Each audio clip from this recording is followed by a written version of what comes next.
So when did you start teaching at SMC? 1989. This is my 20th year. Wow, 20 years. Great.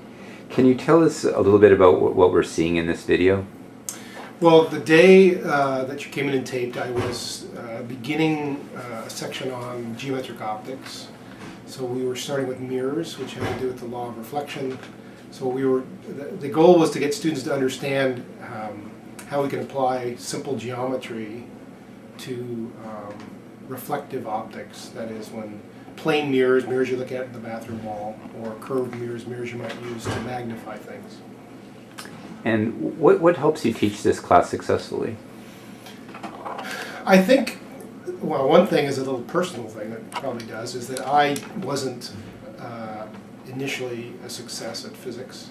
It took me a while to grapple and understand and organize my thoughts around physical concepts, and also to learn how much work it took outside of class to understand the material and get proficient with it. Mm-hmm. Okay. And how do you inspire your students to want to learn physics? Well, I always try to bring in demonstrations. I always try to show them things, and often try to show them things they might have seen before in a little different light, and then show them how we can analyze it by thinking about it using the physics that we're learning. So what are sort of the main points that you want people to take away from this video? Well, I would say I think the one thing that I've learned to do, and is not in my nature, is to give time.